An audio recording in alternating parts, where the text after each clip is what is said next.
نحمده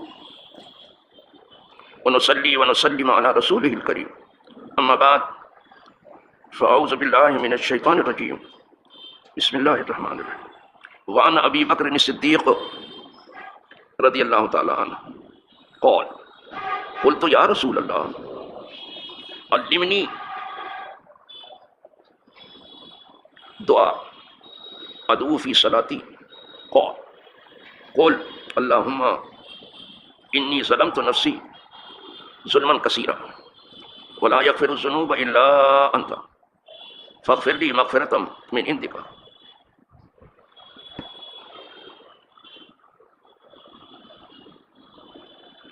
فاغفر لی مغفرۃ من عندک وارحمنی انک انت الغفور الرحیم۔ آپ تشہد میں یعنی قادہ اخیرہ کیا دعا پڑھتے ہیں اور صحابہ کو اس سلسلے میں کیا کیا بتایا گیا اس کا ذکر ہو رہا ہے۔ کل سید المفسرین کے حوالے سے حدیث آئی تھی، یعنی سیدنا عبداللہ ابن عباس رضی اللہ تعالیٰ، آج ابو بکر صدیق کی طرف سے ان سے بہت کم روایت ہے لیکن بہت چنی ہوئی روایت، بڑی منتخب روایت، ان کا نام آتے ہی سب سمجھ جاتے ہیں۔ صدیق اکبر سے آج روایت آ رہی ہے، اب آپ سن لیجیے۔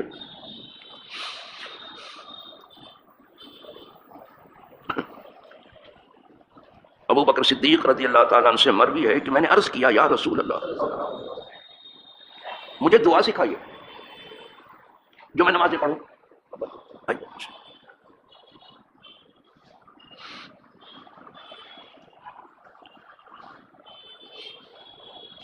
ادعو فی صلاتی، ایسی دعا سکھائیے جو میں اپنی نمازیں پڑھوں۔ قول تب حضور صدیق اکبر کو، فاروق اعظم کو، عثمان غنی کو، مولا علی کو، عبد الرحمن ابن عوف کو، عشرہ مبشرہ کو، اصحاب بدر و احد، سب کو پوچھنا پڑا تھا کہ کیا پڑھوں۔ اب کوئی پوچھتا نہیں ہے، جو بھی میں تو پڑھتا رہتا، اور یہی سب سے بڑی خرابی ہے، اب کوئی کسی سے نہیں پوچھتا۔ طالب علم جو ہے درسگاہ میں سرسری طور پر کچھ پڑھ کے گزر جاتا ہے، کوئی غور خوص اس پر ہوتا نہیں، تو جس کے نصیب میں عمل درآمد ہے وہ کرتا ہے بیچارہ۔ صدیق کو پوچھنا پڑ رہا ہے حضور میں کیا پڑھوں۔ یہ صدیقین کے سردار ہیں، ساری دنیا کے خطیب برسر منبر یہ کہتے ہیں کہ انبیاء و مرسلین کے بعد تمام بندوں میں صدیق اکبر ہیں، ان کو سیکھنے کی ضرورت ہے حضور سے۔ اب یہاں بغیر سیکھ کے اپنے گھر میں پہلوان بنے گھوم رہے ہیں، تو سیکھا کہا ہے نہیں، جو ادھر ادھر آتے ہیں جب نماز پڑھتے ہیں، اگر آپ ان کی حالت دیکھو، پتہ نہیں سورہ فاتحہ پڑھتے ہیں یا نہیں، رکوع میں چلے جاتے ہیں۔ آپ دیکھ لو سورہ فاتحہ نہیں پڑھ سکتے، رکوع میں پہنچ گئے ہو، اور رکوع میں بھی ٹھیک سے پہنچے بھی نہیں، جلدی سے اٹھ کے کھڑے ہو گئے۔ وہی حال سجدے کا۔ ابھی کل میں ایک آدمی کو دیکھ رہا تھا، ایک آدمی آیا ایسا کٹا کٹا بیچارہ وضو کر کے آیا، کب کھڑا ہوا، کب رکوع کیا، سجدے میں کہتے پورا پہنچا تھا سر کہ نہیں، جلدی سے اٹھایا، اور دوسرا بھی درد سے۔ یہ سب چل، یہ خدا سے آپ مناجات کر رہے ہو، یہ نماز آپ کو سکھائی کس نے؟ آپ کا اس میں معلم کون ہے؟ برباد ہو رہے ہیں لوگ، اسی میں تباہ ہو رہے ہیں۔ اسکول میں تو یہ سکھایا نہیں جاتا، کالج میں یہ سکھایا نہیں جاتا، وہاں تو دین کو برباد کرنے کے نسخے سب تیار ہیں، یہ لوگ دین کو بالکل بھول ہی جائیں۔ پھر سکھایا آپ کو کس نے؟ کیا ماں باپ آپ کے عالم ہیں؟ نہیں، تو اور کون سکھائے گا؟ کلمہ سکھائیں گی؟ جس بیچاری کو آباد آسان نہیں معلوم ہے وہ کیا سکھائے گی؟ صدیق اکبر کرے حضور ذرا سکھائیے مجھے کوئی ایسی دعا سکھائیے کہ میں میری نمازیں پڑھوں۔ اب سرکار فرما رہے ہیں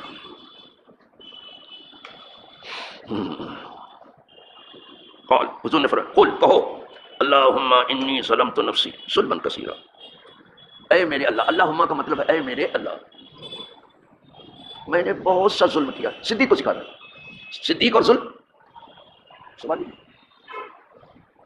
صدیق اور ظلم، لیکن حضور سکھا رہے ہیں پھر صرف ظلم ہی نہیں کیا، بہت زیادہ ظلم کیا۔ ایک سانس بھی اگر خدا کو بھول کے نکلی وہ گناہ ہے، ایک سانس، اور زیادہ کی بات نہیں کرنا، اپنے اوپر زیادتی کا مراد ہے اس سے۔ اس ظلم سے شرک بھی نہیں، کفر بھی نہیں، بڑا گناہ نہیں، اس سے مراد ہے کہ جو سانس بھی غفلت میں نکلی ہے وہ سب اپنے اوپر زیادتی ہے۔ کہو کہ اے اللہ میں نے اپنی جان پر بہت زیادہ ظلم کیا، بہت زیادتی کی۔ پھر یہ کہو کہ وَلَا يَغْفِرُ الذُّنُوبَ إِلَّا أَنْتَ، اور گناہ کوئی نہیں معاف کرتا سوائے تیرے، تو ہی معاف کر سکتا ہے۔ ساری دنیا سے کہہ کے دیکھو تمہارا گناہ معاف کر دیں، کچھ نہیں، کچھ نہیں، وہی ہے جو گناہ معاف کرتا ہے۔ کہا تیرے سوا کوئی گناہ معاف کرنے والا نہیں ہے. اور یہ سے جو آپ کہتے ہو سفارش کرتے ہیں کہ اللہ اس کو معاف کر دے، صدیقین سفارش کرتے ہیں، انبیاء سفارش، لیکن گناہ اللہ ہی معاف کرتا ہے. کہا تیرے سوا کوئی گناہ معاف کرنے والا نہیں ہے الا انت فاغفر لی مغفرۃ من عندک، تو مجھے معاف کر دے ایسی مغفرت جو تیرے پاس سے آتی ہے. غفرہ کے معنی ہے ڈھکنے کے. غفار بہت ڈھکنے والا، وہ کیا کرتا ہے؟ گناہ کو ڈھک دیتا ہے، اس کی شان ہے. اب گناہ کبھی جس کو خدا ڈھانک دے وہ کبھی ظاہر ہوگا کبھی نہیں ہوگا. یہ ہے تو اپنی طرف کی مغفرت سے مجھے معاف کر دے.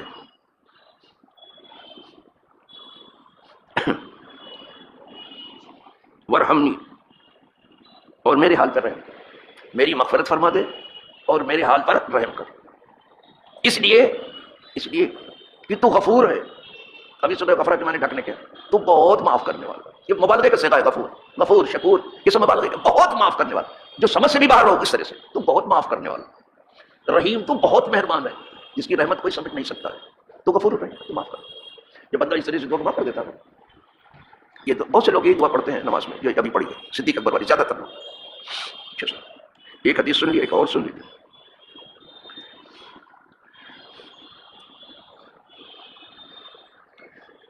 وعن عامر بن سعید عن ابی، عامر بن سعید روایت کرتے ہیں اپنے باپ سے، کہتے ہیں کنت ارا، میں دیکھتا تھا،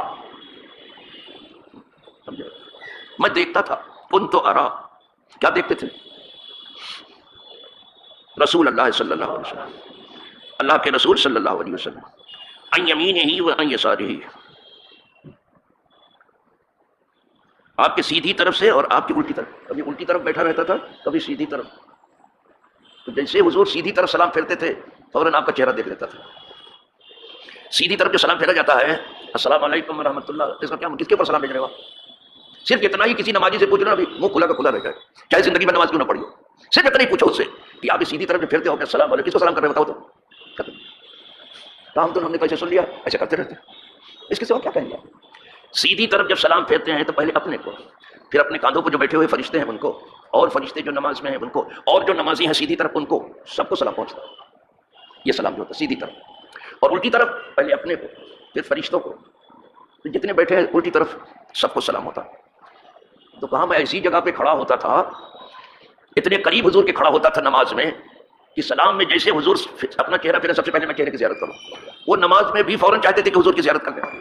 یہ بات سمجھ. اب یہ پتہ نہیں غیر مقلد کیا کیا فلسفہ لے کے آئے ہیں. تو ایک علت اور سمجھ میں آئی کہ جو بالکل سیدھے امام کے پاس کھڑا ہوتا ہے، سلام کے بعد سب پر سلام تو پھرتا ہے، پہلے امام کا چہرہ دیکھ لیتا ہے. وہ تو امام الانبیاء، ان کا چہرہ تو کیا کہنا صاحب. اب دیکھیے کہہ رہے ہیں کہ دیکھتا تھا میں. اب یہ تو حدیث ہے نا، اس کو تو کچھ آپ کر نہیں سکتے. اور حدیث ہی کے بلبوتے پر آپ اپنے پہلے حدیث کبھی کہتے ہو کیا اہل حدیث کیا ہے، یہ کیا کہہ رہی ہے حدیث، حدیث کیا کہہ رہی ہے.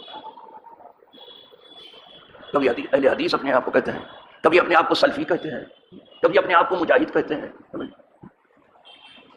خدا جانے کیا کیا کہتے ہیں، مختلف ان کے نام. کبھی غیر مقلد کہتے ہیں، کبھی مقلد غیر. حدیث کیا کہہ رہی ہے؟ کہتے ہیں میں ایسی جگہ پہ کھڑا ہوتا تھا کہ جب حضور سلام پھرتے تھے سیدھی طرف اور الٹی طرف، حتی ارا بیاض خطہ، یہاں تک کہ میں حضور کی چہرے کی سفیدی دیکھتا تھا. بیاض مانے سفیدی، خط مانے رخسار، چہرہ. اتنا پھرتے تھے کہ حضور کی چہرے کی چمک دیوار پر پڑتی تھی. جی صاحب، اس لیے سیدھی طرف کھڑے ہوتے تھے کہ سب سے پہلے چہرے مبارک کی زیارت ہم کریں. دیکھا نماز میں بھی یہ فکر ہے، سلام پھیرتے ہی سب سے پہلے حضور کی چہرے کی زیارت، یعنی اپنے امام کی چہرے کی زیارت ہم کریں. ایک وجہ یہ بھی ہے سیدھی طرف کھڑے ہیں، سیدھی طرف والے پہلے دیکھ لیتے ہیں امام کے چہرے کو.